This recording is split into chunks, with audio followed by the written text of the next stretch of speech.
नमस्कार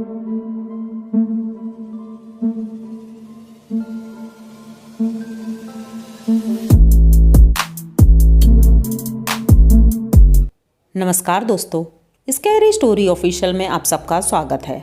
आज की कहानी की तरफ बढ़ने से पहले चैनल को सब्सक्राइब कर लीजिए और अगर कहानी अच्छी लगती है तो प्लीज़ लाइक एंड कमेंट करना मत भूलिएगा।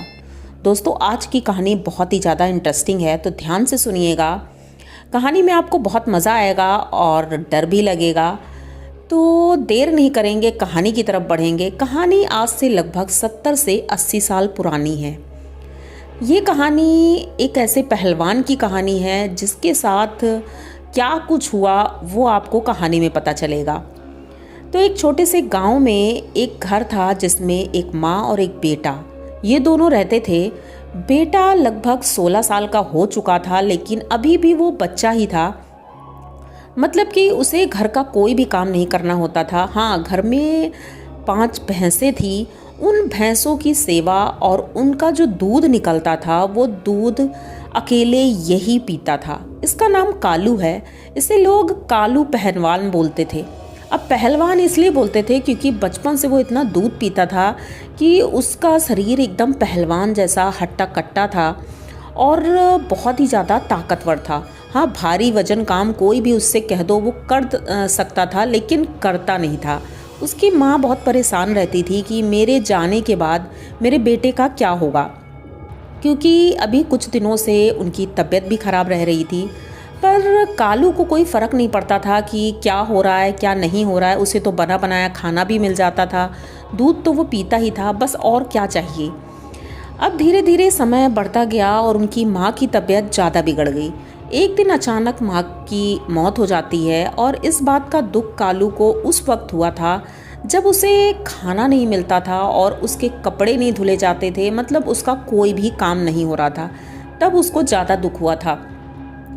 अब वो परेशान रहने लगा था कि मेरा काम कौन करेगा, मैं कैसे रहूँगा घर में।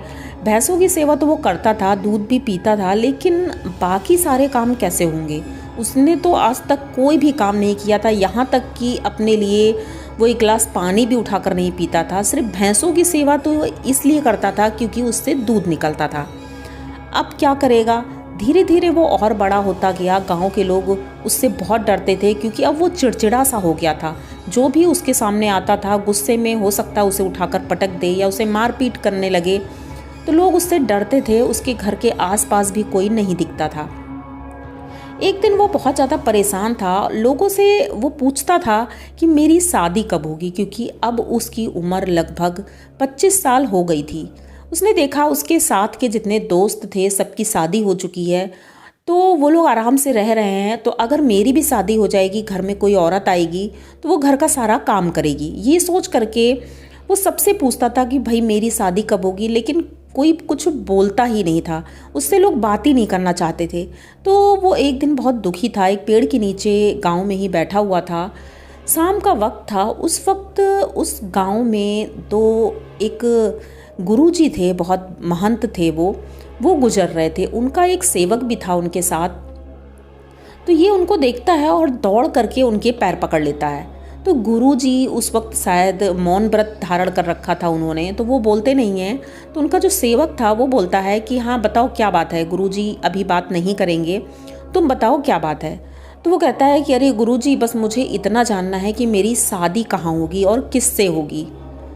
तो वो कहता है कि अरे इतनी सी बात है, ये तो मैं ही बता सकता हूँ। तो कहता हाँ आप ही बता दो। तो वो बताता है कि वो एक रास्ते की तरफ वो इशारा करते हैं और कहते हैं कि उधर तुम्हारी शादी होगी। तो ये देखता है तो उधर ताड़ के बहुत सारे पेड़ लगे हुए थे। तो ये कहता है कि मतलब उधर मेरी शादी हो जाएगी। तो वो कहता हाँ वहाँ तुम्हारी शादी हो जाएगी, वहाँ तुम्हारी दुल्हन है। अब ये सुन करके बहुत खुश होता है और इतनी खुशी में जितनी उसकी भैंसें थी, 5 भैंसें, वो गुरुजी को दान दे देता है और वहाँ से चल देता है कि अब तो बस मैं अपनी दुल्हन लेकर के ही आऊँगा।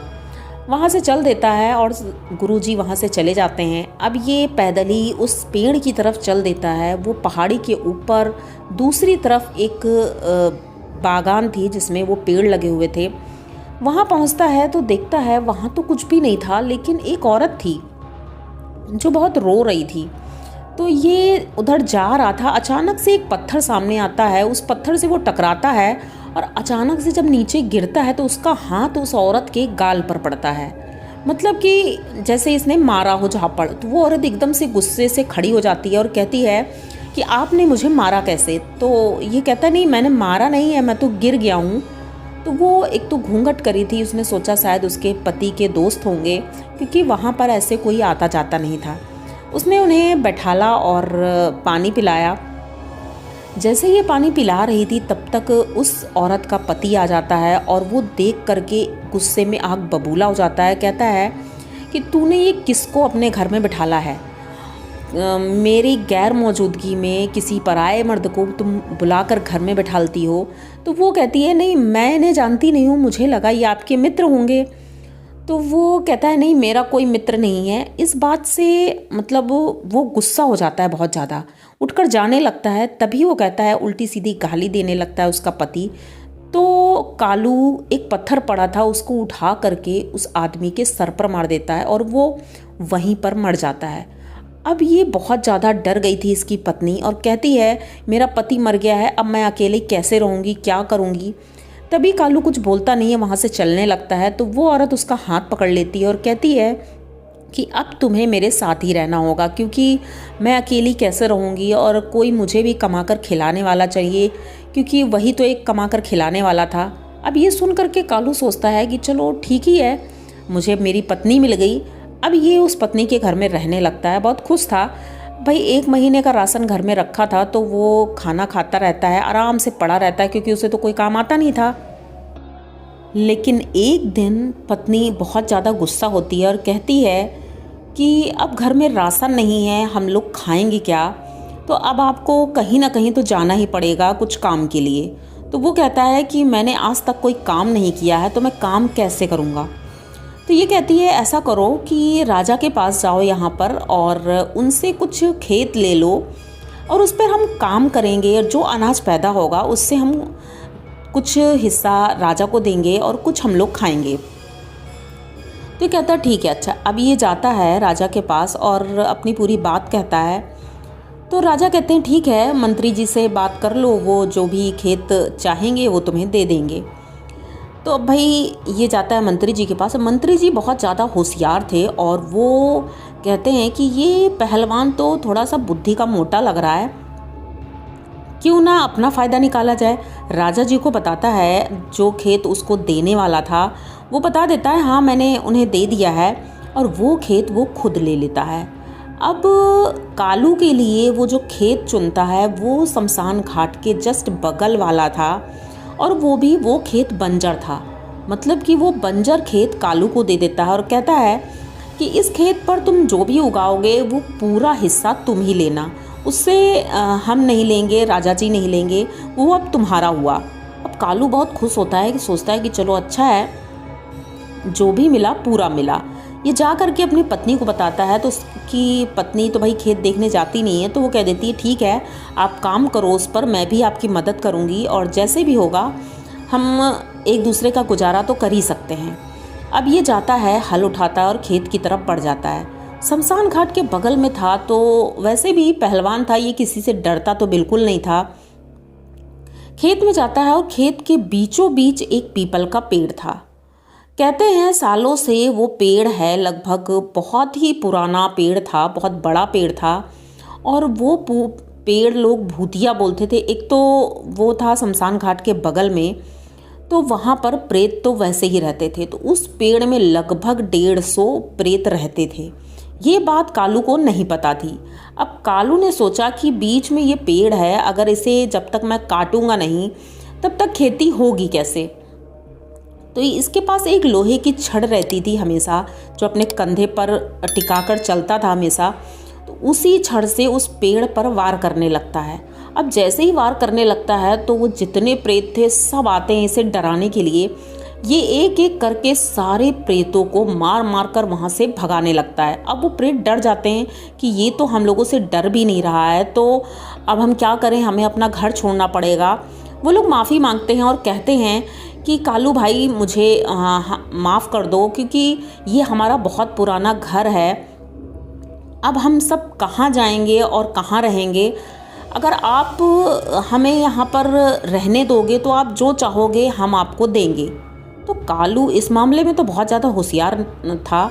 उसने कहा ठीक है, आप लोग यहाँ पर रहो, हमें कोई दिक्कत नहीं है, बस हमारा खेत अच्छे से जोत दो, बो दो और इसका राशन हमारे घर पहुँचा देना।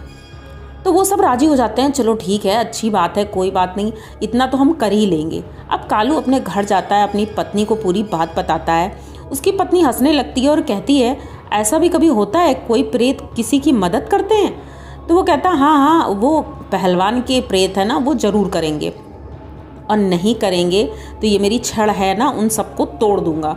इतना कहकर वो आराम से चारपाई में लेट जाता है।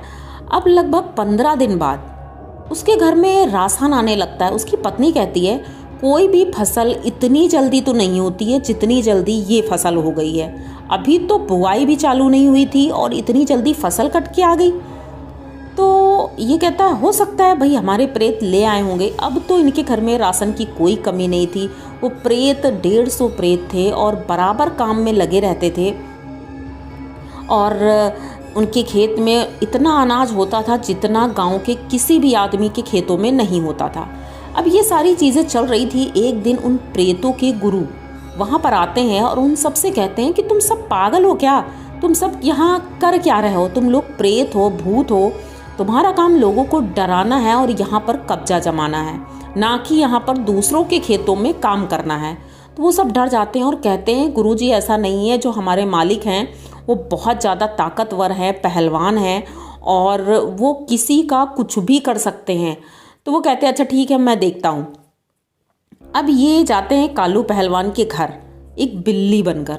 उस बिल्ली के रूप में वो जाते हैं। कालू पहलवान कपड़े बदल रहा था, नहा कर आया था। वो देखता है एक बिल्ली आती है, बार बार झाँक कर चली जाती है और इनके घर का दूध जितना था वो सब बार बार पी जाती थी।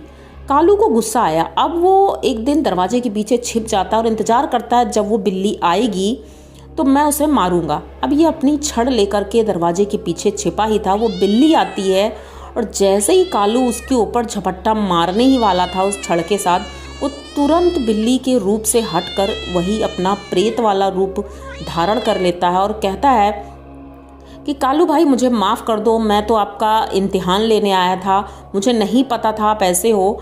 लेकिन तब भी कालू ने 2-4 छड़ उन्हें दे मारी। अब इतने में वो इतना ज़्यादा डर जाते हैं, वहाँ से भागते हैं और भागते भागते उनसे बोलते हैं कि आप मुझे छोड़ दो। ये कहता है कि मैं तुम्हें नहीं छोड़ूंगा, क्योंकि तुम मेरे घर में आकर तुमने मेरे हिस्से का दूध पिया है, तो ये तो मैं बर्दाश्त बिल्कुल नहीं करूँगा। तो वो कहता है इसके बदले आप जो चाहो वो मैं दूंगा। तो ये कहता है मैं कुछ नहीं चाहता हूँ, तुम बस यहाँ से भाग जाओ। तो वो कहता है ठीक है, मुझे उसी पेड़ पर रहना है, तो उसके बदले आपको जो चाहिए वो मैं दूंगा। तो ये कहता है क्या दे सकते हो तुम? तो वो कहता है कि जितना अनाज अभी तक आपको मिलता था उसका दुगना अनाज मैं आपको दूंगा आज से। अब ये कहता है ये तो बढ़िया हुआ। तो ये तुरंत अपने घर आता है और वो चला जाता है खेतों में। अब आज के बाद उनके घर में 2 गुना राशन आने लगा। गांव के लोग ये सब देख करके हैरान थे, आखिर ये सब हो क्या रहा है। तो जो गांव के वो मंत्री जी थे उनके राजा के, तो वो एक दिन जाते हैं, जब गांव में खुसर पुसर शुरू हुई तो वो जाते हैं देखने के लिए आखिर उस एक खेत से ये इतने बड़े अमीर आदमी कैसे बन गए। इनके घर में राशन की कमी नहीं, घर भी अच्छा बन गया, सब कुछ अच्छा हो रहा था।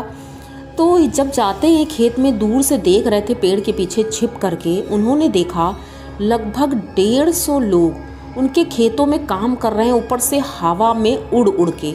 वो पेड़ अभी भी है और वो लोग हवा में उड़ उड़ के काम कर रहे हैं। अजीब अजीब सी आवाज़ें आ रही हैं, लेकिन कोई क्लियर नहीं दिख रहा था। ये दिख रहा था कुछ लोग हैं लेकिन हवा में हैं, पर कोई साफ नहीं दिख रहा था।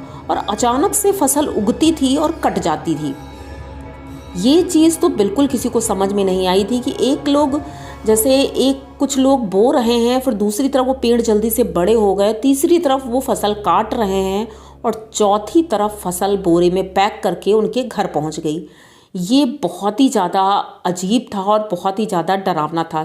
गांव के सभी लोग इतना ज़्यादा डर रहे थे, उनके घर कोई भी नहीं जाता था। लेकिन वो गांव वालों की मदद बहुत करते थे। पहलवान काम तो नहीं करता था, लेकिन हाँ लोगों की मदद बहुत करता था।